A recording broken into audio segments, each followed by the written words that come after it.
वो पृथ्वी पर जीवित अंतिम मानव है। प्रत्येक दिन एक पुनरावृत्ति जैसा प्रतीत होता है, मानो समय ने स्वयं उसे त्याग दिया हो। सभी संसाधन उसके लिए उपलब्ध है, क्योंकि अब कोई उसे रोकने वाला नहीं है। कोई रोके नहीं, कोई टोके नहीं। उसका शयन कक्ष सड़क के बीचों बीच स्थापित है। बिना किसी चिंता के वो 1000 वर्ष पुरानी प्राचीन वस्तु को रात्रि पात्र के रूप में उपयोग करता है। ये विचित्र किंतु वैभवपूर्ण है, क्योंकि कोई आलोचना करने वाला नहीं है, इसलिए उसे वस्त्र पहनने की आवश्यकता नहीं लगती। वो ठीक सुबह 6 बजे जागता है। घर में उपलब्ध जो कुछ भी हो उसे खाने के लिए उपयोग करता है। वो अपने मुक्त घूमने वाले मुर्गियों को दलिया खिलाता है, जो उनके लिए एक विशेष भोजन है। कुछ ताजा स्ट्रॉबेरी दोपहर के नाश्ते के लिए उत्तम है। वो अपने मक्के को पानी देने के लिए अग्निशमन वाहन का उपयोग करता है। जनरेटर को पेट्रोल से भरा जाता है, जो उसके अस्थायी घर को शक्ति प्रदान करता है। वो रेडियो चालू करता है, हमेशा की तरह चैनल बदलता रहता है,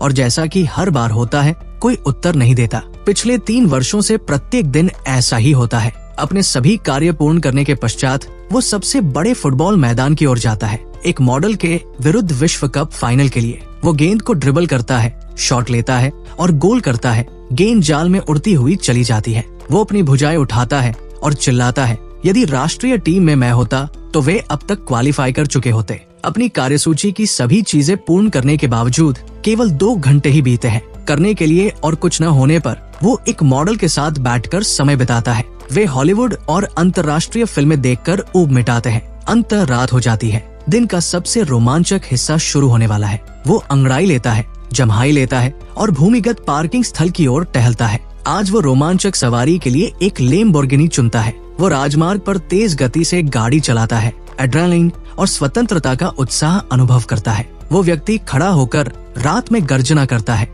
अपनी एकाकीपन को बाहर निकालता है। अचानक वो भयभीत होकर रुकता है, क्योंकि उसे सामने एक आकृति दिखाई देती है। वो घबराहट में स्टीयरिंग व्हील को एक ओर झटका देता है। गाड़ी चीखती हुई रुक जाती है ठीक समय पर, किंतु रेलिंग से टकराने से नहीं बच पाती। उसे अपने चेहरे पर लगे कटों की भी परवाह नहीं होती, बल्कि वह एक टॉर्च लेता है और सामने की ओर रोशनी डालता है। उसका दिल तेजी से धड़क रहा है, भय और आशा का मिश्रण। रोशनी की किरण में एक छोटी लड़की खड़ी है, जो एक भेड़ को पकड़े हुए है। जब उसने एक अन्य जीवित व्यक्ति को देखा तो वो उससे भी अधिक भावुक हो उठी।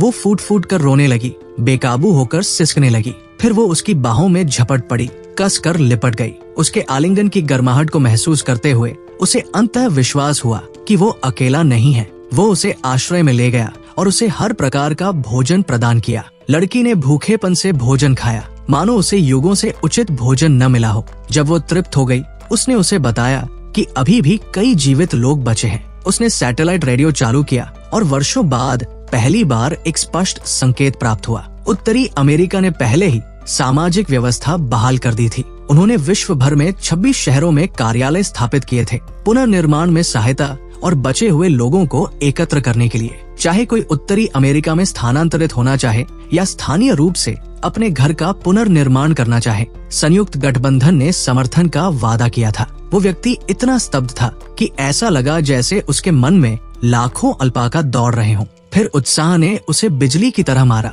अभी भी लोग बचे थे। 3 पूरे वर्षों तक खंडहरों में भटकने के बाद एक भी व्यक्ति को न देखकर उसने एकाकीपन को अपनी नियति मान लिया था। किंतु अब आशा थी। उसी रात दोनों ने बैंक की ओर जाने का निर्णय लिया, जो गठबंधन के निकटतम चौकी वाला शहर था। अगली सुबह वे आपूर्ति पैक करते हैं और यात्रा की तैयारी करते हैं। फिर एक मजबूत जी-वैगन की स्टीयरिंग संभालकर वे सड़क पर निकल पड़ते हैं। रास्ते में वे कभी कभी मानव कंकालों से गुजरते हैं, जो विश्व के पतन की कठोर याद दिलाते हैं। विराम के दौरान उसने लड़की को गाड़ी चलाना सिखाया। वे एक परित्यक्त ग्रामीण बाग में पहुँचे। लड़की ने उतरकर खोजबीन की और पाया कि वहाँ अभी भी बहुत सारे तरबूज और अंगूर उग रहे हैं। उसने उसे एक खाली टोकरी फेंकी और कहा, कुछ फल चुन लो, मैं थोड़ी देर में वापस आता हूँ। किंतु वो ज्यादा दूर नहीं गया था कि लड़की घबराहट में उसके पीछे दौड़ी। जब उसे पता चला कि वो आपूर्ति की तलाश में जा रहा है, उसने साथ चलने की जिद की। एक आह भरते हुए उसने उसे एक और टोकरी थमाई। हमें अलग होना होगा, नहीं तो हम कल तक बेंग नहीं पहुंच पाएंगे। बस और फल इकट्ठा कर लो, मैं जल्दी वापस आऊंगा। मैं अब अंगूर नहीं चाहती, बस मुझे छोड़कर मत जाओ, उसने रोते हुए कहा। उसकी आवाज कांप रही थी और उसका चेहरा हृदय विदारक था। वो एक क्षण के लिए ठिठका, फिर धीरे से उसके गाल को छुआ और नरम स्वर में बोला, तू अंगूर नहीं चाहती, लेकिन अब मैं चाहता हूँ। दृढ़ नजरों के साथ उसने उससे कहा, यहाँ मेरा इंतजार कर, मैं वादा करता हूँ मैं तुझे कभी नहीं छोड़ूंगा। अब हम परिवार हैं। ये कहकर वो गाड़ी लेकर चला गया। लड़की और उसका छोटा भेड़ का बच्चा उसे दूर जाते हुए देखते रहे। उसने जल्द ही पास में एक परित्यक्त दूरसंचार कंपनी खोज ली। उसने वहाँ से कई फोन इकट्ठा किए और उसने अन्य संचार उपकरण स्थापित किए। शियाई ने विभिन्न सामाजिक ऐप्स आजमाए। आखिरकार वो एक विदेशी मंच से जुड़ी और उनके आश्चर्य की बात, वहाँ उनके अपने देश के ढेर सारे उपयोगकर्ता थे। इस खोज ने उन्हें उत्साह से भर दिया, मानो आशा फिर से प्रज्वलित हो गई हो। उन्होंने गाड़ी की गति बढ़ाई, अपने गंतव्य बेंग की ओर तेजी से बढ़े। किंतु जब उत्साह शांत हुआ तो उस व्यक्ति की प्रवृत्ति जाग उठी। कुछ गलत लग रहा था। पिछले 3 वर्षों में उसने अनगिनत वीरान कस्बों की यात्रा की थी, एक भी जीवित व्यक्ति को न देखते हुए। तो फिर ये सभी लोग अचानक कहां से प्रकट हो गए? इससे पहले कि वो कुछ समझ पाता, शियाई ने कुछ और भी भयावह जानकारी साझा की। उत्तरी अमेरिका के नवीनतम अपडेट के अनुसार विश्व के किसी भी चौकी में एक भी जीवित पुरुष नहीं मिला है। ये घोषणा सुनकर वो व्यक्ति स्तब्ध रह गया, किंतु एक पल बाद वो उन्मत्त हंसी में फूट पड़ा। दुनिया में अब कोई पुरुष नहीं बचा। इसका मतलब है कि मैं अंतिम बचा हूँ। अब मैं हर महिला का सपनों का पुरुष हूँ। ये पागलपन है। ऐसा लगता है जैसे मैं हंसते हंसते सपने से जाग जाऊंगा। उसने अब यात्रा में जल्दबाजी नहीं की, बल्कि एक परित्यक्त गर्म पानी के रिसोर्ट की ओर रास्ता बदल लिया। बिना किसी हिचकिचाहट के उसने जी-वैगन को सीधे प्रवेश द्वार से अंदर ले जाकर मुख्य हॉल में खड़ा कर दिया। शियाई ने भ्रमित होकर देखा, क्या हम आज बेंग जा रहे हैं? उसने मुस्कुराते हुए कहा, आज नहीं, तुम्हें गर्म पानी का स्नान और नया परिधान मिलेगा। कल तुम बेंग में शानदार दिखोगी। शियाई खुशी से चमक उठी, विश्राम के विचार से उत्साहित। किंतु उसका उत्साह जल्दी ही फीका पड़ गया। ये केवल एक गर्म पूल निकला जो विसर्जन रॉड से गर्म किया गया था। फिर भी इस समय में एक गर्म स्नान भी ऐसा विलास था जिसका अधिकांश लोग केवल सपना देख सकते थे। जब पानी गर्म हो गया तो वो व्यक्ति शियाई के लिए साफ कपड़े ढूंढने के लिए उठा। जैसे ही वो दरवाजे से बाहर निकला, उसे एक महत्वपूर्ण प्रश्न याद आया। वो दौड़कर वापस आया और चिल्लाया, स्नान में उतरने से पहले हीटर को अनप्लग कर देना, ये खतरनाक है। उसके वाक्य पूरा करने से पहले ही शियाई ने स्नान से एक तीखी चीख निकाली। दरअसल उसने अभी अभी अपने कपड़े पूरी तरह उतारे थे और अब दुनिया के अंतिम पुरुष ने सब कुछ देख लिया था। शर्मिंदगी में वो तुरंत पलटा और कमरे से बाहर भाग गया। अगले दिन जब वे बेंग में पहली सभा स्थल के निकट पहुँचे, शियाई ने अचानक खेतों में कुछ देखा। कुछ आकृतियां हिल रही थी जैसे वे खेती कर रही हों। वो उत्साह में खिड़की खोलकर चिल्लाई और उन्हें पुकारने लगी। किंतु जैसे जैसे वे निकट आए, उस व्यक्ति का चेहरा नाटकीय रूप से बदल गया। वे महिलाएं खेती नहीं कर रही थी, वे एक अन्य महिला का गला काट रही थी। उसने तुरंत महसूस किया कि कुछ गलत है और शियाई पर चिल्लाया, गाड़ी तेज करो, यहाँ से निकलो। वे महिलाएं ठंडी नजरों से देखती रहीं जब गाड़ी तेजी से भागी। उनके चेहरों पर कोई भाव नहीं था। उनके चाकुओं की नोक से अभी भी खून टपक रहा था, जो एक भयावह दृश्य प्रस्तुत कर रहा था। जैसे ही वे बेंग शहर के निकट पहुँचे, उन्होंने और भी भयानक दृश्य देखा। महिलाओं के शव ओवरपास पर लटके हुए थे। उस व्यक्ति का चेहरा कठोर हो गया। उसने शियाई की ओर देखा और गंभीरता से कहा, बेंग शायद वो सुरक्षित आश्रय नहीं है जो हमने सोचा था। जब वे शहर में प्रवेश कर प्रसारण द्वारा निर्दिष्ट सभा स्थल के निकट पहुँचे तो उन्हें एक रास्ता अवरोध मिला। सशस्त्र महिलाओं का एक समूह पहरा दे रहा था। उनकी आंखों में संदेह भरा हुआ था। समूह की नेता ने गाड़ी के अंदर बैठे पुरुष को तुरंत देख लिया। ऐसी दुनिया में जहाँ कोई अन्य जीवित पुरुष नहीं मिला था, उसकी उपस्थिति ने तुरंत खतरे की घंटी बजा दी। हथियार उठाए गए, अब गाड़ी से बाहर निकलो। उस व्यक्ति ने गाड़ी से एक रिंच पकड़ लिया, अपने जीवन के लिए लड़ने को तैयार। तभी एक आवाज किनारे से गूंजी, नाना, ये हमारे साथ है। 2 चोटियों वाली एक लड़की तेजी से दौड़ कर आई। उसने तुरंत बोलना शुरू किया, वो नई है, उसे अभी कुछ पता नहीं कि चीजें कैसे काम करती है, उसे नजरअंदाज करो। वो पहले खेल स्कूल में तैराक थी। इतने हार्मोन इंजेक्शन लिए कि उसका कंठमणि लगभग उभर आया। वो मजाक करते हुए बात कर रही थी। उसने अपने बैग से कुछ चॉकलेट निकाले और नाना को दे दिए। इस समय में चॉकलेट एक दुर्लभ विलासिता थी और जैसे ही नाना ने इसे लिया, उसने बिना एक और शब्द कहे उन्हें जाने का इशारा किया। गाड़ी में वापस शियाई ने चोटियों वाली लड़की का हृदय से आभार व्यक्त किया। हमें बचाने के लिए धन्यवाद। उस व्यक्ति ने आगे झुककर पूछा, वे लोग कौन हैं? लड़की ने लापरवाही से जवाब दिया, वो डोंगे सेना है, दूसरी रिंग के अंदर सब उनका क्षेत्र है, वहाँ कोई आम नागरिक नहीं जा सकता, खासकर तुम जैसे नकली पुरुष। शियाई ने तुरंत बोलना शुरू किया, वो नकली पुरुष नहीं है, वो। उसकी बात को उस व्यक्ति ने शांतिपूर्वक काट दिया। क्या तुम्हें पता है कि अब बचे हुए लोगों की चौकी कहाँ है? लड़की ने कंधे उचकाए। उन्हें दूसरी रिंग से बाहर निकाल दिया गया, लेकिन मैं तुम्हें वहाँ ले जा सकती हूँ। किंतु फिर चोटियों वाली लड़की ने एक मांग रखी। वो छोटा भेड़ का बच्चा चाहती थी, या अरे इसके बजाय मैं तुम्हारी वो हथपिस्तौल ले लूंगी। बोलते हुए उसने बंदूक की नाल को सीधे उस व्यक्ति के माथे पर दबा दिया, किंतु वो हिचक गया। भेड़ का बच्चा शुरू से शियाओ यी के साथ था, वो इसे कभी नहीं छोड़ेगी। लड़की ने उसे एक पल के लिए घूरा, फिर अचानक कंधे उचकाते हुए पीछे हट गई। ठीक है, मैं तुम्हें चौकी तक ले जाऊंगी। जैसे ही वे स्थान के निकट पहुँचे, उसने लापरवाही से कहा, मैं यही उतर जाऊंगी। वहाँ विदेशी लोग इसे संचालित करते हैं, वे मेरे खास प्रशंसक नहीं हैं। किंतु जैसे ही वो गाड़ी से उतर रही थी, उसके हाथों में भेड़ का बच्चा था। उस व्यक्ति ने तेजी से उसकी कलाई पकड़ ली, उसे रोकते हुए। उसकी आंखें शांत किंतु दृढ़ थी, सीधे उसकी आंखों में देख रही थी। वो हिचकिचाई, फिर एक आह भरी और भेड़ के बच्चे पर अपनी पकड़ ढीली कर दी। बिछड़ने से पहले चोटियों वाली लड़की ने सिर झुकाया और मुस्कुराई। मानना पड़ेगा, तुम में वाकई पुरुषों वाला आकर्षण है। उस व्यक्ति और शियाओं के जाने के बाद वो वहाँ खड़ी रही, उन्हें ओझल होते देखती रही। उसके होंठों पर एक चालाक, जानकार मुस्कान उभरी। दोनों जल्द ही पास की बचे हुए लोगों की चौकी पर पहुँचे, किंतु जैसे ही वे अंदर कदम रखते हैं, महिलाओं का एक झुंड उनकी ओर दौड़ा, उस व्यक्ति को उन्माद में घेर लिया। कुछ इतनी उत्साहित थी कि उन्होंने सेलिब्रिटी देखने जैसे तस्वीरें खींचना शुरू कर दिया। उस व्यक्ति ने तुरंत होश संभाला और उसका फोन छीन लिया। आंखें सिकोड़ते हुए स्क्रीन पढ़ी। उसने पहले ही उसकी तस्वीर सर्वाइवर नेटवर्क पर पोस्ट कर दी थी, जो एकमात्र बचा सामाजिक मंच था।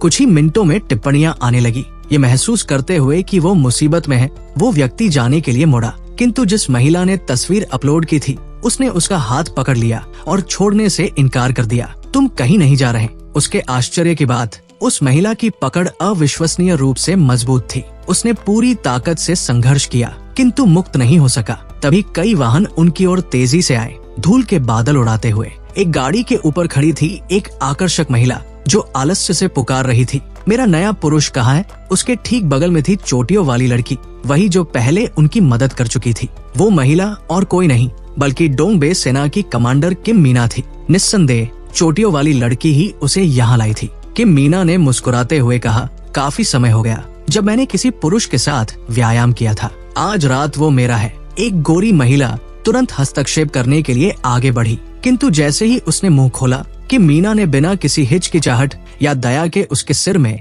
गोली मार दी। गोरी महिला को खून के ताल में ढहते देख उस व्यक्ति का गुस्सा फट पड़ा। वो गर्जना के साथ किम मीना पर झपटा, उससे बंदूक छीनने की कोशिश करते हुए। अचानक पकड़ी गई किम मीना एक पल के लिए परास्त हुई, किंतु पलक झपकते ही उसने अपने शरीर को मोड़ा और वो व्यक्ति जमीन पर फेंक दिया गया। जैसे ही किम मीना अपनी प्रभुता स्थापित करने वाली थी, वो व्यक्ति अचानक तेजी से उछला। उसने एक त्वरित किपअप के साथ उसके सिर को कसकर पकड़ लिया। दोनों एक उलझे हुए ढेर में जूझने लगे, एक अराजक हास्यप्रद नृत्य प्रतियोगिता जैसे घूमते हुए। मौका देखकर उस व्यक्ति ने उसे एक कसकर आर्म बार में जकड़ लिया, एक ऐसा सबमिशन होल्ड जिससे बचना आसान नहीं था। जैसे ही उसने दबाव डाला कि मीना की आंखें पीछे की ओर मुड़ गई, तनाव के संकेत दिखाने लगी। उसके पहरेदार घबरा गए, ये महसूस करते हुए कि उनकी नेता वास्तव में हार सकती है। किंतु जैसे ही वे हस्तक्षेप करने वाले थे कि मीना ने एक दुष्ट आत्मविश्वास भरी मुस्कान बिखेरी।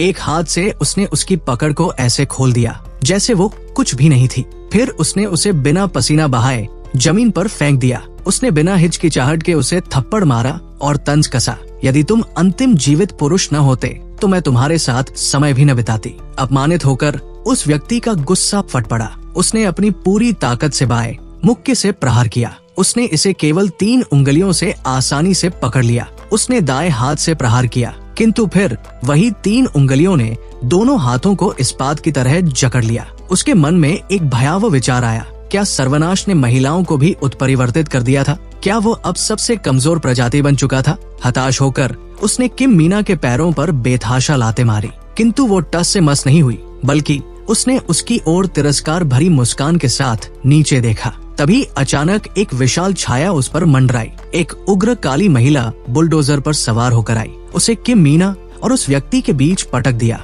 ठीक समय पर उसे बचा लिया। वो महिला एकदम दिग्गज थी। जब वो किम को पीछे रोक रही थी, वो व्यक्ति गाड़ी में कूदा, व्याकुलता से इंजन शुरू किया, किंतु जैसे ही वो गाड़ी चलाने वाला था, उसने शियाओ यी को दरवाजे के पास छिपते देखा। एक पल के लिए वो हिचकिचाया, किंतु अंत में वो उसे पीछे नहीं छोड़ सका। अराजकता और गोलियों का सामना करते हुए वो बाहर दौड़ा और उसे गाड़ी की ओर खींच लाया। वही महिला जिसने उसका स्थान लीक किया था, अचानक फिर से कूदकर उनके रास्ते में आ गई। उसके भीतर गुस्सा फट पड़ा। ये सब उसी की गलती थी। बिना हिचकिचाहट के उसने रिंच को जोर से झुलाया। रास्ते से हट, धिक्कार है। किम मीना ने उसे भागते देखा और तुरंत चिल्लाई, उसके पीछे जाओ, उसे भागने न दो। किंतु इससे पहले कि उसका दल ज्यादा दूर जा पाता, बुलडोजर ने गाड़ी की छत को कागज की तरह तोड़ दिया। क्रोधित किम मीना बंदूक हाथ में लिए बुलडोजर पर कूदी और चिल्लाई, मर जा गद्दार। किंतु जब किम मीना ने काली महिला की शांत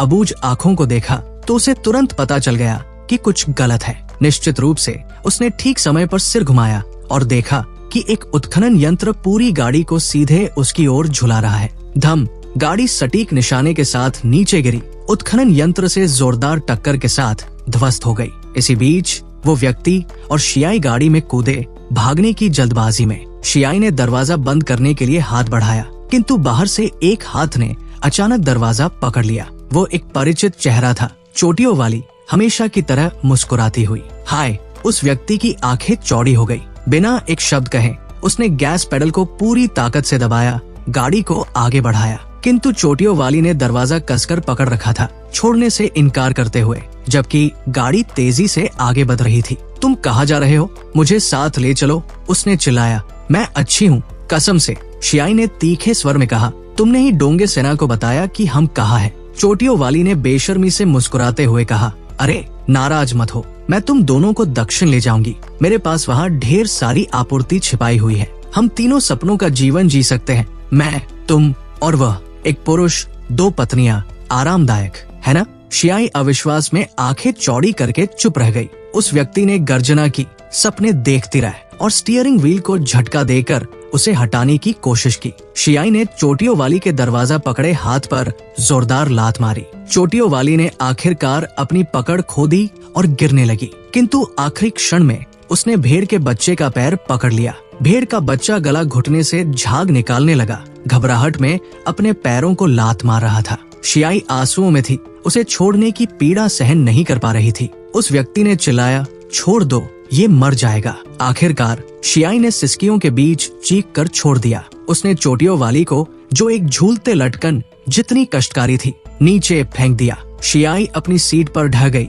चेहरा ढककर जोर जोर से रोने लगी, किंतु उनकी राहत अल्पकालिक थी। रियर व्यू मिरर में उस व्यक्ति ने दो गाड़ियों को देखा जो तेजी से उनके पीछे आ रही थी। उसका चेहरा लटक गया। नहीं, ये क्या बला है? ये डोंगबे सेना थी, दुनिया में बची सबसे बड़ी ताकतों में से एक, और उन्होंने उन्हें फिर से ढूंढ लिया था। लीड गाड़ी से किम मीना पूरी तरह उत्साहित दिख रही थी। वो वर्षों में इतनी उत्तेजित नहीं हुई थी। मुझे वो पुरुष चाहिए, उसने बिना किसी शर्म के घोषणा की। मेरे साथ वापस आ, मेरा युद्ध सरदार पति बन। हम मिलकर इस कचरे के ढेर पर राज करेंगे। उस व्यक्ति ने ठंडे भाव से आगे देखा। तुम मेरे प्रकार की नहीं हो, किम। उसकी मुस्कान एक तिरछी मुस्कुराहट में बदल गई। तो मुझे अपने प्रकार की बना दे, उसने अपने सैनिकों से चिल्लाकर कहा। पास आओ, उसे भागने मत दो। उस व्यक्ति ने बिना हिचकिचाहट के गाड़ी को तेजी से मोड़ा और अपनी गाड़ी को मीना की लाल स्पोर्ट्स कार से टकरा दिया। टक्कर ने उसे उसकी सीट पर लुढ़का दिया। फिर उस व्यक्ति ने अचानक ब्रेक खींचा जब पीछा करने वाली एक गाड़ी तेजी से आगे निकली। उसने दुश्मन के वाहन के पिछले पहिए में टक्कर मारी, जिसने तुरंत नियंत्रण खो दिया। वो गाड़ी उलटकर सड़क से बाहर उड़ गई। जैसे ही उसने सांस ली, उसने ऊपर देखा कि मीना हवा में थी। वो किसी सर्वनाश स्तरीय सुपर खलनायक की तरह सीधे उसकी गाड़ी की ओर कूद रही थी। उस व्यक्ति ने चिल्लाया, तुम्हें क्या हो गया है? क्या तुम पागल हो? किंतु किम मीना स्थिरता से ठीक उसकी खिड़की के बाहर उतरी, पूर्ण संतुलन के साथ। उसने उसे एक शांत, खतरनाक मुस्कान दी। फिर एक त्वरित गति में उसने अपनी दाहिनी भुजा उठाई। धम, उसकी भुजा ने कांच के आर पार मुक्का मारा। एक करहा के साथ उसने खिड़की को पूरी तरह उखाड़कर फेंक दिया। इससे पहले कि वो अगला कदम उठाती, पीछे से इंजनों की गर्जना गूंजी। कस्टम मोटरसाइकिलों पर सवार सवारों का एक गिरोह उनकी ओर बढ़ा, जैसे सर्वनाश के बाद की घुड़सवार सेना। कि मीना ने अपनी आंखें सिकोड़ी, उसका चेहरा कठोर हो गया। ब्रदरहुड, उसने बुदबुदाया। झुंड का नेतृत्व करते हुए एक छोटे बालों वाली महिला चिल्लाई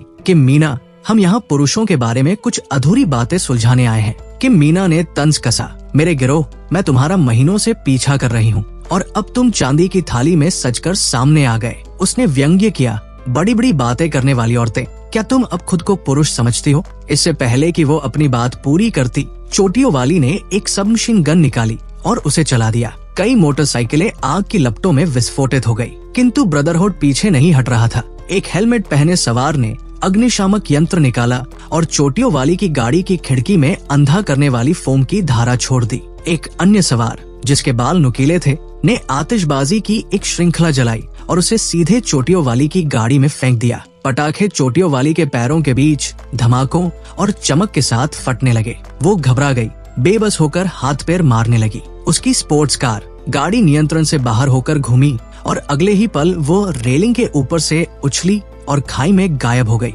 अराजकता में वापस कि मीना एक जंगली बिल्ली की तरह उस व्यक्ति की तेज गति वाली गाड़ी की छत पर कूदी। उसने बाइक गैंग की ओर इशारा किया और चिल्लाई, आओ नकली पुरुष, मुझे दिखाओ तुम्हें क्या दम है। बिना हिचकिचाहट के बाइक गैंग के दल ने कांटेदार हुक दागे, जिनमें से एक जोरदार खटके के साथ उस व्यक्ति की गाड़ी के दरवाजे से चिपक गया। उस व्यक्ति ने अविश्वास में देखा, ये क्या हो रहा है? बाइक गिरोह ने एक युद्ध कुल्हाड़ी उठाई और कांटेदार रस्सी पर जिपलाइन की तरह सवार होकर गाड़ी के पीछे जोर से उतरी। वो छत की ओर बढ़ी। उस व्यक्ति के माथे पर पसीना छलकने लगा। उसने गाड़ी मोड़ने के लिए स्टीयरिंग व्हील की ओर हाथ बढ़ाया, किंतु बाइक गैंग ने शांति से कहा, शांत रहो, मैं तुम्हारी तरफ हूँ। फिर एक शक्तिशाली छलांग के साथ उसने अपनी कुल्हाड़ी किम मीना की ओर झुलाई। अराजकता की दो रानियां चलती गाड़ी की छत पर भिड़ गई। किम मीना प्रत्येक प्रहार से बाल बाल बच रही थी। उसकी उग्रता कम नहीं हुई। किम मीना ने लड़ाई के बीच अपनी हथ पिस्तौल निकाली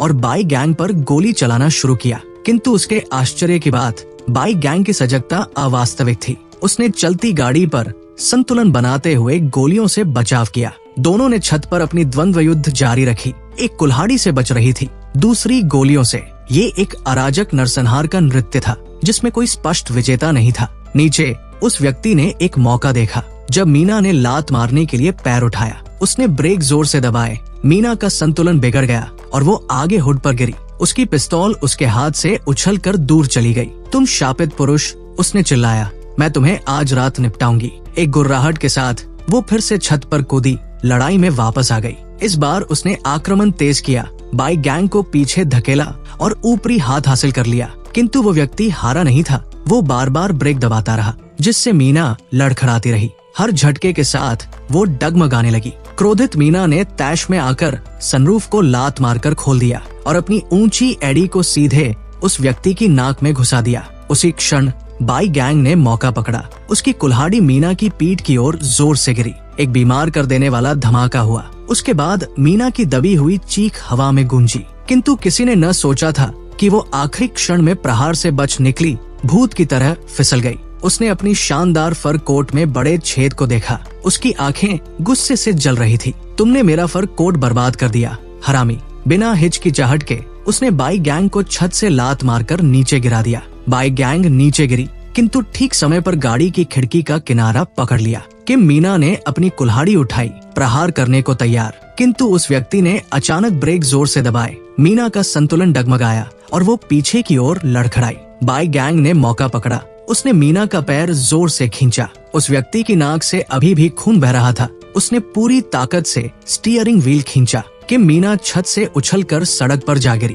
पहली बार ये उग्र सरदार वास्तव में हताश दिखी। उसने चिल्लाकर कहा, प्रिय, मेरी मदद करो। एक क्षण के लिए उस जंगली दृश्य ने भी थोड़ी दया जगाई। उस व्यक्ति ने एक शब्द नहीं कहा, बस उसकी बिखरी हुई आकृति को चुपचाप देखता रहा, जबकि उसकी नाक से खून टपक रहा था। किंतु तभी मीना ने अपने शरीर को मोड़ा, गाड़ी से अभी भी जुड़ी कांटेदार हुक की रस्सी को पकड़ लिया और उस व्यक्ति के चेहरे पर जोर से लात मारकर उत्तोलन लिया। भयानक सटीकता के साथ छत पर वापस उछल आई। उस व्यक्ति का चेहरा पीला पड़ गया। वो वापस आ गई थी। उसने तेजी से यात्री सीट से कांटेदार हुक लॉन्चर उठाया। इसे फिर से लोड करने के बाद उसने सनरूफ से बाहर झुककर मीना के पैरों के बीच निशाना साधा। बिना हिचकिचाहट के उसने ट्रिगर दबाया कि मीना ने खटके की आवाज सुनी और पलक झपकते ही अपने शरीर को मोड़ लिया। हुक बाल बाल बचा। उसके पहले से बर्बाद फर कोट के छेद से साफ गुजर गया। हुक आगे बढ़ा और सामने एक ट्रैफिक साइन से चिपक गया।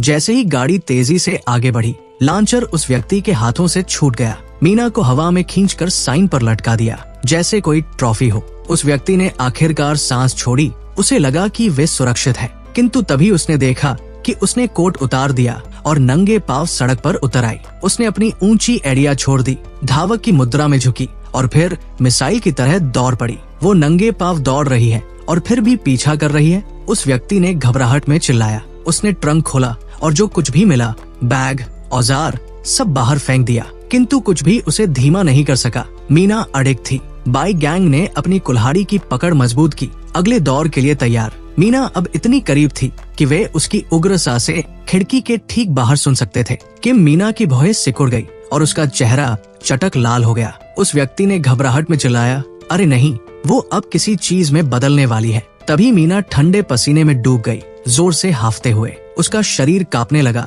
फिर धीरे धीरे धीमा होने लगा। आखिरकार वो घुटनों के बल गिर पड़ी, हताशा और क्रोध की गर्जना छोड़ते हुए। उन्होंने आखिरकार उसे अभी के लिए पीछे छोड़ दिया था। समूह आगे बढ़ता रहा, अपने और अराजकता के बीच और दूरी बनाता हुआ। जब वे सुरक्षित दूरी पर थे, बाइक गैंग शांति से छत से नीचे कूद पड़ी। वो और उसका दस्ता उस व्यक्ति की ओर चलने लगे। उस व्यक्ति ने हाथ उठाकर उन्हें रोका। उसकी आंखें सतर्क थी। तुम लोग आखिर हो कौन? बाइक गैंग सीधी खड़ी होकर बोली, हम ब्रदरहुड हैं। उत्तरी प्रतिरोध, बिल्कुल तुम्हारी तरह असली पुरुष। उस व्यक्ति ने तीखे स्वर में कहा, बकवास, तुम सब नकली हो। नुकीले बालों वाली एक सदस्य ने नाराज होकर बीच में कहा, हम इस नए युग के पुरुष हैं, बिल्कुल तुम्हारी तरह, मांस और खून वाले, असली। उस व्यक्ति ने बहस नहीं की, उसने बस पूछा, क्या मैं अब जा सकता हूँ? बाइक गैंग एक कदम और करीब आई। रुको, हमारे साथ लड़ो, पुरुषों के अधिकारों के लिए खड़े हो। उस व्यक्ति ने अपने मंदिरों को रगड़ा, मैं लड़ना नहीं चाहता, मुझे बस सांस लेने की जगह चाहिए, मेरा दिमाग फटने वाला है। बाइक गैंग की आवाज गंभीर हो गई, ये दुनिया अब महिलाओं की है, पुरुषों के लिए सुरक्षित नहीं है। हम प्रतिरोध करते हैं और हमें तुम्हारी जरूरत है। तुम हमारे प्रतीक हो, हमारी आशा। उस व्यक्ति ने अपने आसपास के उत्सुक चेहरों को देखा, इतने हताश, इतने ईमानदार, और आखिरकार उसने वह एक सवाल पूछा जो उसके दिल पर भारी था, अगर मैं ना कहूँ तो क्या तुम मुझे फिर भी जाने दोगे? उसके सवाल को सुनकर बाइक गैंग धीरे धीरे आगे बढ़ी। उस व्यक्ति ने गियर शिफ्ट पर अपनी पकड़ मजबूत की, आंखें टकट की लगाए, किसी भी पल भागने को तैयार। किंतु हमला करने के बजाय बाइक गैंग ने अपनी गर्दन से एक हार उतारा और उसे आगे बढ़ाया। तुम जहाँ भी जाओ इसे दिखाओ और हमारे सहयोगी तुम्हारी मदद करेंगे। उस व्यक्ति ने इसे संशयपूर्ण किंतु कृतज्ञ हृदय से स्वीकार किया। फिर बेशर्मी से उसने हथियार, गैस और ढेर सारी जीवित रहने की आपूर्ति मांगी। ब्रदरहुड की महिलाओं ने पलक भी नहीं झपकी, गर्व के साथ सब कुछ सौंप दिया। उनकी उदारता से प्रभावित होकर उस व्यक्ति ने बाइक गैंग के साथ मुट्ठी टकराई और कहा, शुक्रिया भाई। वो बाकियों की ओर मुड़ा, मुट्ठी उठाई और चिल्लाया, धन्यवाद भाइयों, सभी पुरुषों का धन्यवाद। पुरुषत्व जिंदा है, पुरुषत्व के लिए लड़ो। गूंज खत्म होने से पहले उसकी गाड़ी पहले ही क्षितिज की ओर दौड़ चुकी थी। ब्रदरहुड का दल अपनी जगह पर ठिठक गया, पूरी तरह से हतप्रभ। कुछ क्षण बाद ब्रदरहुड में उत्साह फट पड़ा। हम पुरुष हैं, पुरुष कभी नहीं मरते, हम पुरुषत्व के लिए लड़ते हैं। गाड़ी में शियाई ने उत्सव को देखा और धीरे से कहा, वे वाकई तुम्हारी प्रशंसा करते हैं। उस व्यक्ति ने आंखें घुमाई और तंज कसा, वे सब पागल हैं, हर एक। कौन सोच सकता था कि ये अति सजा संवरा व्यंग्यात्मक आदमी वास्तव में पृथ्वी पर अंतिम पुरुष होगा। ब्रदरहुड से अलग होने के बाद वो और शियाओ ये उत्तर की ओर बढ़े।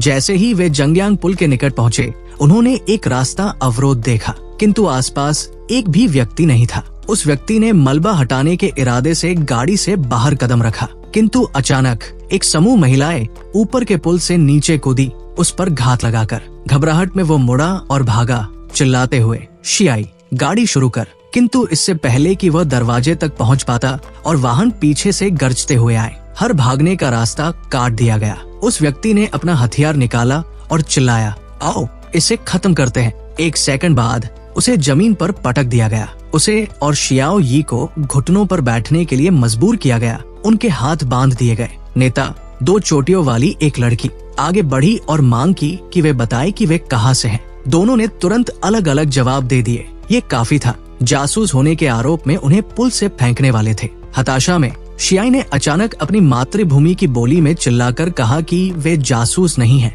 2 चोटियों वाली कमांडर ने भौहें सिकोड़ी, कुछ गलत महसूस करते हुए, और अपने दल को रुकने का आदेश दिया। पहले इन्हें वापस ले चलो, उसने कहा। उस व्यक्ति ने पूरी तरह हारा हुआ महसूस किया। जब वो उनके वाहन में ढह गया, उन्हें एक विशाल संपत्ति पर ले जाया गया, जिसका भव्य प्रवेश द्वार बोल्ड अक्षरों में जंग मनोर लिखा हुआ था। आंगन से गुजरते हुए उस व्यक्ति ने अविश्वास में देखा। हर महिला पारंपरिक हान वस्त्र पहने थी। ये सर्वनाश के बाद का आधार कम, बल्कि समय यात्रा नाटक जैसा अधिक लग रहा था। इन महिलाओं की हर गतिविधि सुंदर और परिष्कृत थी, और उस व्यक्ति को स्पष्ट रूप से इस तरह के माहौल के लिए कमजोरी थी। हिरासत में होने के बावजूद वो चुपके से कुछ अतिरिक्त नजरें चुराने से खुद को रोक नहीं पाया। आखिरकार वे एक आकर्षक मंडप पर पहुँचे, जहाँ कई महिलाओं की हंसी हवा में तैर रही थी। जमीन पर कुछ पांडा शावक आलस्य से लोटपोट हो रहे थे। ये टूटी हुई दुनिया के बीच शांति का एक असली दृश्य था। 2 चोटियों वाली लड़की ने उस व्यक्ति को धक्का दिया।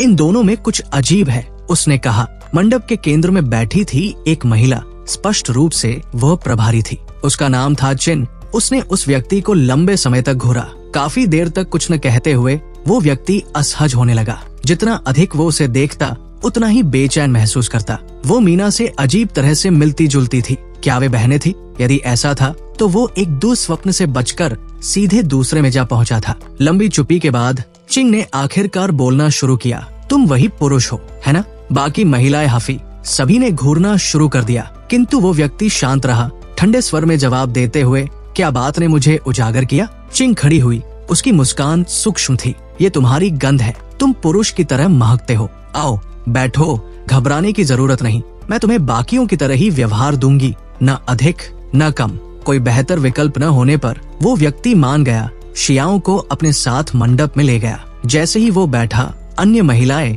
उसके चारों ओर झुंड बना लिया। उसके मुंह में मिठाइयाँ ठूंसने लगी, जैसे वो कोई राजा हो। इस बीच 2 चोटियों वाली लड़की एक खंभे के सहारे खड़ी थी। उसकी आंखों में गणनात्मक नजर के साथ उसे घूर रही थी। मुंह मिठाइयों से भरा होने के कारण वो व्यक्ति चिंग से बुदबुदाया। तुम कहती हो मैं एक साधारण मेहमान हूँ, तो क्या तुम मुझे जाने देने की हिम्मत करोगी? चिंग ने शांति से जवाब दिया, मैं तुम्हें क्यों रोकूंगी? यदि तुम जाना चाहते हो तो जाओ। उसके शब्दों ने उस व्यक्ति और 2 चोटियों वाली लड़की दोनों को अपनी जगह पर ठिठका दिया। वो जल्दी संभला और आंखें सिकोड़ते हुए बोला, तुम गंभीर हो? चिंग ने एक चालाक मुस्कान दी। बिल्कुल, मैं गंभीर हूँ, लेकिन एक शर्त है, तुम्हें मुझे काव्य द्वंद में हराना होगा। ये एक चुने हुए शब्द पर आधारित काव्यात्मक युद्ध है। दोनों पक्षों को बारी बारी से उस शब्द को शामिल करते हुए काव्य पंक्तियां सुनानी होंगी। जो पहले लड़खड़ाएगा वो हारेगा। आज का चुना हुआ शब्द है हृदय। हरे रंग की पोशाक में एक महिला सुंदरता से आगे बढ़ी।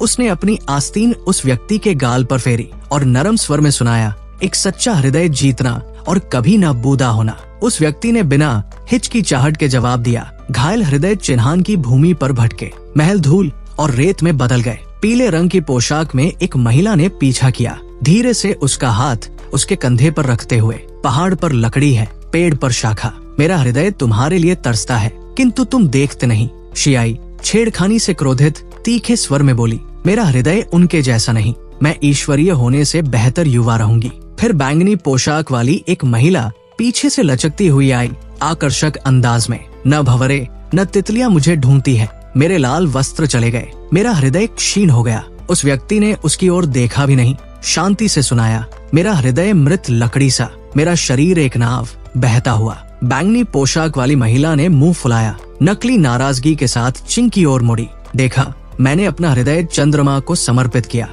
और इसने तो बस नाली को रोशन कर दिया। उस व्यक्ति ने शांति से एक मिठाई उठाई, उसका एक टुकड़ा खाया और दृढ़ता से कहा, यद्यपि वृद्ध और क्षीण घोड़ा अभी भी 1000 मील दौड़ने का सपना देखता है, गोधूली में भी नायक का हृदय उज्जवल जलता है। चिंग उसे पूरे समय देख रही थी। इन शब्दों को सुनकर उसे एहसास हुआ कि ये व्यक्ति खिलवाड़ करने वाला नहीं है। उसका उसके प्रति दृष्टिकोण बदल गया। जैसे ही हरे रंग की पोशाक वाली महिला फिर से सुनाने वाली थी, चिंग ने हाथ उठाया, बस उसे और छेड़ना बंद करो। तुम सब कोमल और आकर्षक व्यवहार करती हो, किंतु उसकी नजरों में तुम बस उसके मांस के लिए पंजे मारने वाली राक्षसिया हो। लड़कियों ने मुंह फुलाया। कितना उबाऊ, सीधा सादा पुरुष, बिल्कुल अनजान साधु जैसा। चिंग उस व्यक्ति की ओर मुड़ी और नरम स्वर में बोली, मैं अब तुम्हारा हृदय समझ गई। जाओ खाओ, जब तुम्हारा काम हो जाए मैं तुम्हें बाहर का रास्ता दिखाऊंगी। किंतु इससे पहले कि वो व्यक्ति जवाब दे पाता, होंग इंग अचानक आगे बढ़ी। उसकी आवाज तत्काल थी, चिंग वो नहीं जा सकता। चिंग ने शांति से अपनी चाय डाली। उसका स्वर निश्चल था। वो एक वयस्क पुरुष है। यदि वो जाना चाहता है तो हम उसे रोकने वाले कौन हैं? जब तक तुम्हारे पास कोई कारण न हो। होंग इंग ने बिना हिचकिचाहट के कहा, क्योंकि मैं उसके साथ सोना चाहती हूँ। मंडप में हाफने की आवाजें गूंजी और फिर उसने और जोर से कहा, मैं उसके बच्चे चाहती हूँ। होंग इंग अभी खत्म नहीं हुई थी। इस पुरुष के साथ हमारे पास उत्तरी अभियान के लिए अंतः लाभ है। लिंगन गुट हमारे साथ जुड़ेगा, पूर्वोत्तर सेना टूट जाएगी। हम पूरे देश को एकजुट कर सकते हैं। वो हमारा तुरुप का पत्ता है। चिंग जो आधे रास्ते पर थी रुकी। उसका स्वर ठंडा था। मैं इसे इस तरह नहीं देखती। वो पीछे मुड़ी। उसका चेहरा शांत किंतु दृढ़ था। होंग इंग, इस तरह के कपड़ों में संपत्ति में प्रवेश करके क्या तुमने हमारे नियम भुला दिए हैं? होंग इंग ठिठक गई। ये सच था। उसने मनोर के पारंपरिक वेशभूषा के नियम का पालन नहीं किया था। किंतु उसने तुरंत तीखे स्वर में जवाब दिया, उस व्यक्ति की ओर उग्र विश्वास के साथ इशारा करते हुए, मुझे परवाह नहीं, मैं तुम्हारे साथ सोऊंगी। ये कहकर वो घूमी और अपने दल के साथ जंग मनोर से तूफान की तरह बाहर निकल गई। यहाँ तक कि चिंग जो आमतौर पर संयमित और शांत रहती थी, एक पल के लिए अनिश्चित दिखी। आखिरकार वह इस संपत्ति के अंदर तुम सुरक्षित हो, बाहर तुम्हें अपनी स्वतंत्रता स्वयं अर्जित करनी होगी। चुनाव तुम्हारा है। उस व्यक्ति ने लंबी थकी हुई आह भरी। मेरा जीवन 5 मिनट के लिए भी सामान्य क्यों नहीं हो सकता? अंत में उसने कुछ दिनों की शांति के लिए मनोर में रहने का निर्णय लिया। अगली सुबह वो मंडप में था, पत्थर की बेंच के साथ व्यायाम करते हुए। शियाई उछलती कूदती आई, चहकते हुए, देखो देखो तुम्हें मेरा नया परिधान कैसा लगा? शियाई ने एक लहराता हुआ हानफू पहन लिया था। उसके बाल एक प्यारी जोड़े में बंधे थे। वो पहले से कहीं अधिक चंचल और आकर्षक लग रही थी। उस व्यक्ति ने मुस्कुराते हुए उसे बैठने का इशारा किया। आओ चलो कुश्ती करते हैं और पूरी ताकत लगाना। मुझे तुम्हारी पूरी बच्ची की बोतल वाली ताकत चाहिए। शियाई ने अपनी पूरी कोशिश की, किंतु फिर भी बिना ज्यादा प्रतिरोध के हार गई। अपनी दुखती कलाई को मलते हुए उसने मुंह फुलाया, तुम किसी और को नहीं हरा सकते, इसलिए मुझे धमकाकर ताकतवर महसूस कर रहे हो, है ना? उस व्यक्ति ने तुरंत माफी मांगी, धीरे से उसकी कलाई की मालिश करते हुए। वो स्वयं से बुदबुदाया, अभी भी हैरान, हाल ही में हर कोई जिससे मैं मिलता हूँ, बाई गैंग, होंग इंग, वे सब अलग ढंग से लड़ते हैं। उसी क्षण चिंग उत्सुकता से वहाँ आई। तुम दोनों क्या कर रहे हो? उस व्यक्ति ने मुस्कुराते हुए ऊपर देखा। कुश्ती तुम भी आजमाना चाहोगी? चिंग ने पहले तो सिर हिलाया। ये वास्तव में मेरा खेल नहीं है, किंतु कुछ लगातार मनाने के बाद उसने आँख भरते हुए हामी भर दी और बैठ गई। एक पल बाद, चाहे उसने उसे जीतने दिया हो या नहीं,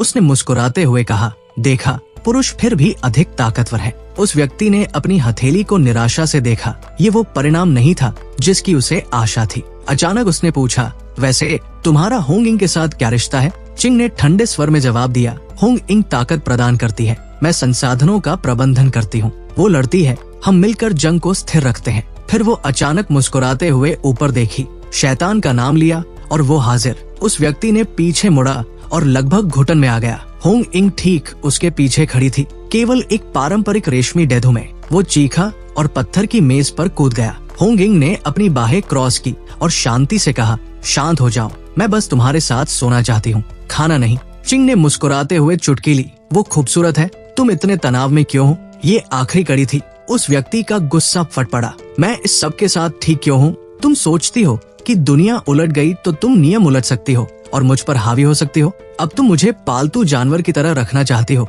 किसी खिलौने की तरह। सपने देखती रहो महिला, मेरे साथ क्या होता है मैं तय करता हूँ, और अगर यहाँ कोई सोने वाला है तो वो मैं हूँ, तुम्हारे साथ, उल्टा नहीं। होंग इंग ने कंधे उचकाए, जैसे ये कोई बड़ी बात न हो। क्या फर्क पड़ता है? शर्माना बंद करो, चलो कुश्ती करते हैं। जीतने वाला हारने वाले के साथ सोएगा। उस व्यक्ति ने गर्जना की, मैं इस मनोर की हर महिला के साथ सो लूंगा, इससे पहले कि मैं तुम्हारी ओर देखूं। सपने देखती रहे। वो शियाओ यी को खींचते हुए तूफान की तरह बाहर निकल गया। चलो हम ड्रैगन फ्लाई पकड़ने जा रहे हैं। उस रात होंग इंग एक शराब की बोतल हाथ में लिए मनोर में घुसी। उसने एक बड़ा घूंट लिया, उसके गाल तुरंत लाल हो गए। फिर फिर बिना किसी चेतावनी के उसने बोतल को जोर से फर्श पर पटक दिया। उसने उस व्यक्ति के शयन कक्ष का दरवाजा लात मारकर खोला। मैं कसम खाती हूँ, आज रात मैं तुम्हें जीत लूंगी, उसने चिल्लाते हुए कहा। वो उसकी ओर तूफान की तरह बढ़ी। वो तेजी से पीछे हटा। उसकी आंखों में घबराहट छा गई। उसने तकिए के नीचे से हाथ डाला। आत्मरक्षा के लिए एक छोटा फल चाकू निकाला, किंतु होंग इंग, जंग कोर की कमांडर, जरा भी नहीं हिली। उसने उसे इतनी जोर से थप्पड़ मारा कि वो गुड़िया की तरह बिस्तर पर पीछे उछल गया। होंग इंग ने झपट्टा मारा। उस व्यक्ति को बिस्तर पर मजबूती से दबा दिया। वो शारीरिक रूप से अपनी प्रभुता साबित करने के लिए दृढ़ थी, किंतु वो व्यक्ति आसानी से हार मानने वाला नहीं था। उसने उसके कान पर जोर से काट लिया, आत्मसमर्पण करने से इनकार करते हुए। उसके कान से खून टपकने लगा। होंग इंग का चेहरा और गहरा हो गया। ठीक है, तुमने खुद ये मांगा, उसने अपनी आस्तीनें चढ़ाई और बिना दया के उसे बाएं दाएं थप्पड़ मारने लगी। 18 थप्पड़ों का एक पूरा सेट, तेजी से एक के बाद एक, उस व्यक्ति पर पूरी तरह हावी हो गया। उसकी युद्ध शक्ति अवास्तविक थी। उसके पास कोई मौका नहीं था और वो हार कर ढह गया। उसे निढाल और हाफता देख होंग इंग ने बिना हिचकिचाहट के उसके कपड़े उतार दिए। उसने दावा किया कि ये लड़ाई के बारीक विवरणों का पूर्ण विश्लेषण करने में मदद करेगा। उस जंगली मुकाबले ने उसे हाफने पर मजबूर कर दिया। उसके माथे से पसीना टपक रहा था। अब नग्न व्यक्ति को देखते हुए उसके भीतर कुछ नरम पड़ गया। जैसे ही वो उसे दुर्लभ कोमलता का क्षण देने वाली थी, वो आगे झपटा और उसकी नाक पर सीधे सिर से टक्कर मार दी। किंतु ये होंग इंग थी, कोर कमांडर। वो न केवल मजबूत थी बल्कि कठोर भी थी। सिर की टक्कर ने उसे जरा भी नहीं हिलाया। क्रोधित होकर उसने उस व्यक्ति को कॉलर से पकड़ा और गुर्राई, क्या तुम पागल हो गए हो? फिर धम उसने बदले में एक खोपड़ी तोड़ने वाली सिर की टक्कर मारी। खून छलक पड़ा। वो नीचे गिर गया, किंतु होंग इंग अभी खत्म नहीं हुई थी। उसने मुक्का मारा। उसने बार बार उसके चेहरे पर मुक्के मारे। क्या मैं तुम्हारे लिए काफी नहीं हूँ? उसने चीख कर कहा। तुम मुझे ठुकराते हो, लेकिन हर मुर्गी के 700 लोगे। क्या तुम्हें लगता है तुम कोई सम्राट हो? रखैले चुन रहे हो? तुम एक औजार हो, एक वस्तु, एक पालतू। तुम कोई स्वामी नहीं हो और निश्चित रूप से राजा तो बिल्कुल नहीं। जब तक उसने बात खत्म की, वो व्यक्ति बुरी तरह पीट चुका था। चोटिल, खून से लथपथ, मुश्किल से होश में। उसकी बची खुची ताकत भी पूरी तरह नरम पड़ चुकी थी। होंग इंग ने उसे देखा। उसकी आंखों में पश्चाताप की एक झलक चमकी। शायद उसने बहुत दूर चले गए थे, किंतु उसका अभी उसे छोड़ने का इरादा नहीं था। उसने एक लड़की को बुलाया जो देख रही थी। इसे सहन शक्ति की गोलियां दो। फटे होठों से उस व्यक्ति ने अपनी आखिरी बगावत में गुर्राया। नहीं, लड़की ने नीली गोलियां उसके मुंह में डालने की कोशिश की, किंतु उस व्यक्ति ने सारी गोलियां थूक दी।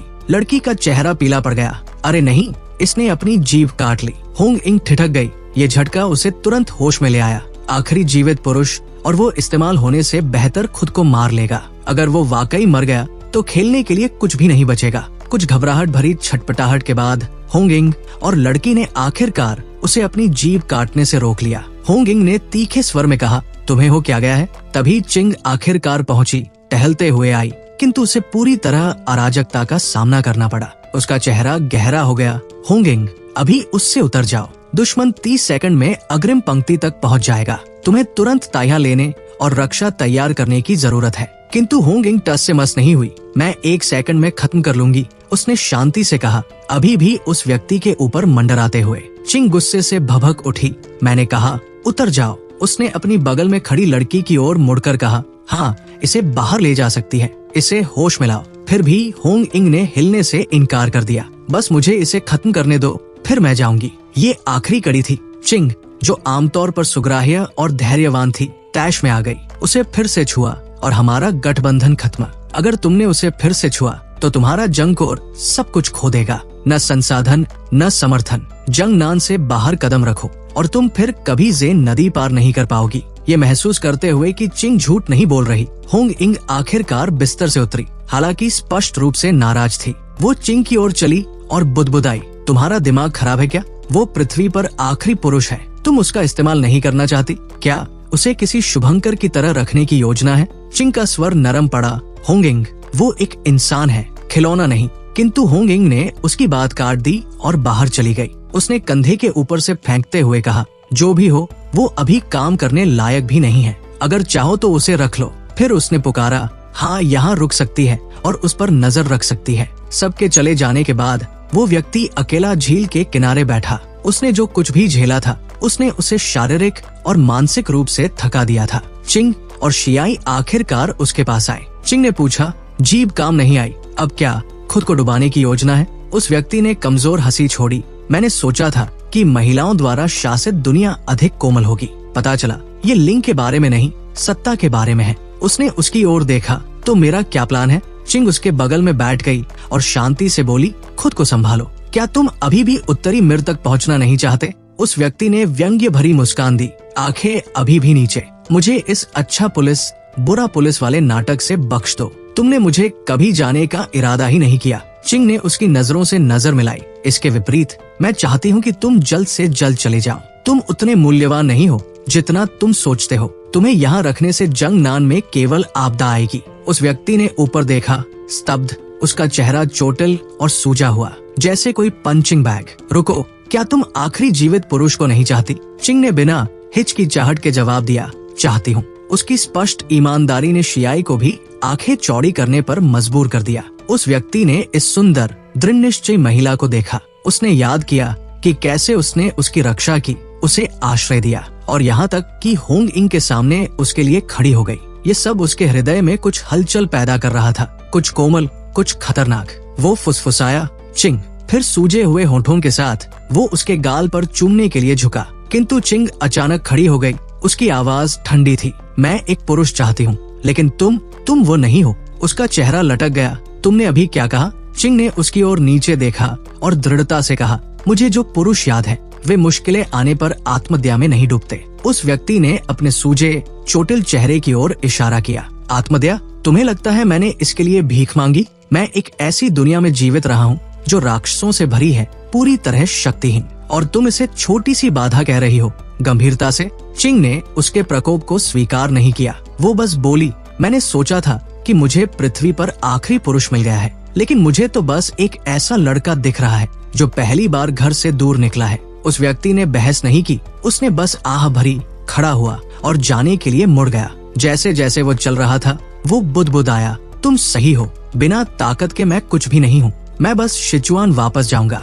चिंग ने उसकी पीठ की ओर देखा। उसकी आवाज हताशा से ऊंची हो गई। ताकत ही सब कुछ नहीं जो एक पुरुष को बनाती है। धैर्य, तर्क, आत्मविश्वास और इच्छा शक्ति, यही एक असली पुरुष को परिभाषित करता है। उसका स्वर और तीखा हो गया। तुम जानते हो कि तुम सिचुआन वापस नहीं जा सकते। तुम्हारा भविष्य अराजकता है। तुम्हें कभी शांति नहीं मिलेगी और तुम्हारा एकमात्र हथियार जो वास्तव में तुम्हारा है वो है जो इस दुनिया में किसी और के पास नहीं बचा, एक पुरुष की इच्छा। बिना पलटे उस व्यक्ति ने बुदबुदाया, ये पुरुष नहीं जिसका तुम वर्णन कर रही हो, ये तो सुपर हीरो है। चिंग की आवाज दृढ़ और अटल गूंजी, और एकमात्र होने का मतलब है कि तुम्हें उत्कृष्ट होना होगा। अगर केवल एक पुरुष बचा है तो हाँ, उसे सुपर हीरो बनना होगा। वो व्यक्ति चलते चलते रुक गया। चिंग ने आगे कहा, तुमने मुझसे पूछा था कि महिलाएं क्यों बदल गई? तुम ही एकमात्र पुरुष क्यों हो? तुमने 3 साल में किसी को क्यों नहीं देखा? मुझे नहीं पता, लेकिन तुम खुद इसका पता लगा सकते हो,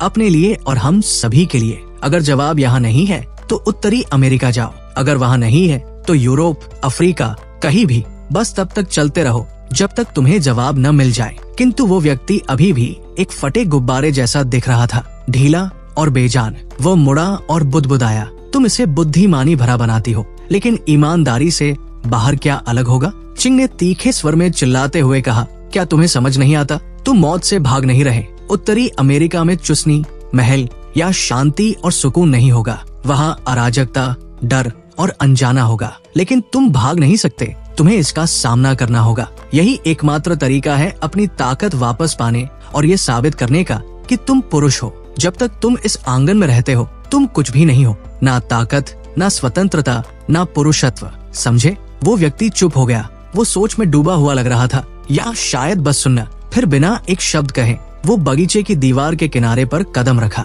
छपाक वो सीधे झील में कूद गया। किंतु वो हार नहीं मान रहा था। वो छलांग एक मोड़ थी। चिंग के शब्दों ने आखिरकार उसके भीतर कुछ जगा दिया था। उसने अपना निर्णय ले लिया था। वो इस टूटी हुई दुनिया की सच्चाई की खोज करेगा। जाने से पहले उसने शियाओ यी को चिंग को सौंपने की कोशिश की। उम्मीद थी कि वो उसकी देखभाल एक असली छोटी बहन की तरह कर सकती है, किंतु शियाई ने दृढ़ता से सिर हिलाया। उसने पीछे रहने से इनकार कर दिया। इस टूटी हुई दुनिया में वे अब सिर्फ साथी नहीं थे, वे एक दूसरे के पास सब कुछ थे। अगले दिन तड़के चिंग ने व्यक्तिगत रूप से उस व्यक्ति और शियाओ यी को जंग मनोर के द्वार तक पहुंचाया, किंतु ठीक बाहर उन्हें रोक लिया गया। होंग इंग के सशस्त्र गार्ड पहले से ही इंतजार कर रहे थे, हथियार ताने हुए उन्हें गुजरने से मना कर रहे थे। चिंग ने अपनी आंखें सिकोड़ी, हट जाओ। महिलाएं हिचकिचाई, हालांकि वे चिंग से डरती थी। उनके आदेश स्पष्ट थे, कोई भी नहीं जाएगा। बिना एक और शब्द कहे चिंग ने एक क्रूर राउंडहाउस किक चलाई।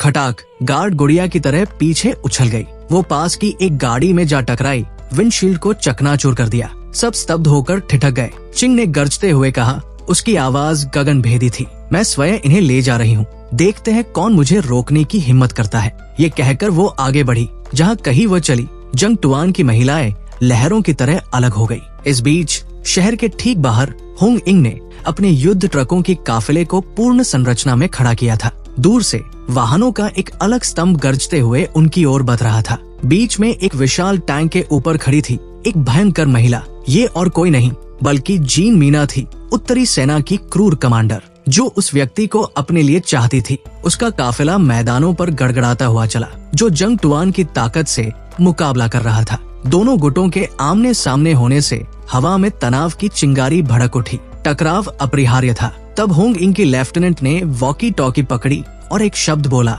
जाओ। तुरंत बाई ओर एक लाल सेमी ट्रक गर्जन के साथ जीवंत हो उठा। टायर चीख उठे। पीछे एक विशाल इस्पात केबल खींचता हुआ वो सीधे अराजकता की ओर बढ़ा। उसी क्षण दाई ओर एक हरा ट्रक भी गर्जन के साथ जीवंत हो उठा। टायर चीखते हुए वो आगे बढ़ा, पीछे इस्पात केबल खींचता हुआ, ठीक लाल ट्रक की तरह। लंबी घास के नीचे छिपा हुआ दोनों ट्रकों के बीच मोटा केबल अचानक तन गया। ये एक घातक ट्रिपवायर की तरह फैल गया। उत्तरी सेना का काफिला पूरे वेग से आगे बढ़ता हुआ प्रतिक्रिया करने का समय नहीं पा सका। एक के बाद एक उनके वाहन केबल से टकराए, टायर फट गए, विंडशील्ड चकनाचूर हो गए और शरीर गुड़ियों की तरह उछाल दिए गए। अराजकता तुरंत भड़क उठी। एक भी गोली चलने से पहले उत्तरी सेना को भारी नुकसान हो चुका था। धुआं आकाश में बिलख रहा था। दर्द की चीखें, चारों ओर दर्द की चीखें गूंज रही थी। जीन मीना ने दोनों हाथ उठाए, अपने काफिले को रुकने का संकेत दिया। वो अपने वाहन के ऊपर खड़ी थी।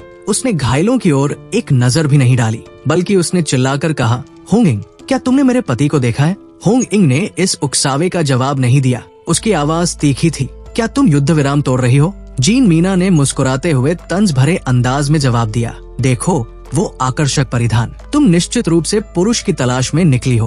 होंग इंग का चेहरा गहरा हो गया। अगर तुम युद्ध चाहती हो, ठीक है, यही इसका फैसला कर लेते हैं। ये मत भूलो, एक बार चिंग दक्षिणी लीग को ले आएगी, तुम जंग नान को एक दिन भी नहीं रोक पाओगी। जीन मीना ने आंखें घुमाई, मेरे दिमाग में बस एक चीज है, पुरुष। मुझे संधियों या लीगों की परवाह नहीं, मुझे बोर मत करो। इस पर होंग इंग ने अपनी मुठ्ठियां भींच ली। पिछली रात की तबाही से पहले ही हताश, उसने तीखे स्वर में कहा, मैंने तुम्हारे उस शापित पुरुष को नहीं देखा। होंग इंग की आवाज बर्फ सी ठंडी हो गई। लेकिन अगर तुमने सोंग नदी पार करने की हिम्मत की तो मैं हर उस व्यक्ति को मार डालूंगी जो पुरुष जैसा दिखता हो। जीन मीना ने बस मुस्कुराया। दक्षिणी लड़कियां वाकई जिद्दी होती हैं। इस बीच चिंग स्वयं उस व्यक्ति और शियाओ यी को शंघाई की ओर ले जा रही थी। सड़कें साफ और व्यवस्थित थी। सुंदर कपड़ों में सजी महिलाएं टहल रही थी, मानो सर्वनाश ने इस जगह को कभी छुआ ही न हो। शियाओ ने खिड़की से बाहर देखा। उसकी आवाज लालसा से भरी थी, ये मेरा गृहांगर है,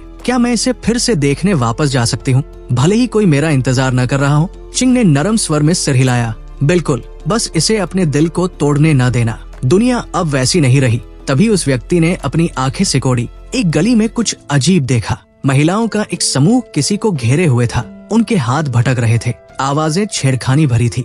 जमीन पर लुढ़का हुआ व्यक्ति मुश्किल से होश में था, स्पष्ट रूप से प्रतिरोध करने में असमर्थ। किंतु जो बात उस व्यक्ति को चकित कर गई वो थी छोटी कटी बालों वाली शक्ल और उस चेहरे पर दाढ़ी की रेखाएं। ये कोई साधारण व्यक्ति नहीं था, ये एक पुरुष था। वो ठिठक गया, रुको, मैंने तो सोचा था कि मैं पृथ्वी पर आखिरी पुरुष हूँ। ये कौन है? उस व्यक्ति ने चिल्लाया, गाड़ी रोक। चिंग, देखो, वो एक पुरुष है। वो दो महिलाएं एक पुरुष को परेशान कर रही है। चिंग और शियाई दोनों ने गली की ओर देखा, किंतु वे पहले ही उस जगह को पार कर चुके थे। उनके कोण से अब कुछ भी देखना संभव नहीं था। उस व्यक्ति ने अपनी सीट बेल्ट खोल दी, बाहर कूदने को तैयार। मत जाओ, चिंग ने तीखे स्वर में चेतावनी दी। ये ऐसी चीज नहीं है जिसे तुम ठीक कर सकते हो, हमें करना होगा, उसने तीखे स्वर में कहा। वो हम में से एक है, एक और पुरुष, ये बहुत खतरनाक है, चिंग ने जवाब दिया। और ये शहर साफ कर दिया गया है, यहाँ कोई पुरुष नहीं होना चाहिए। किंतु उस व्यक्ति ने नहीं सुना, उसने पीछे की सीट से एक हथियार पकड़ा।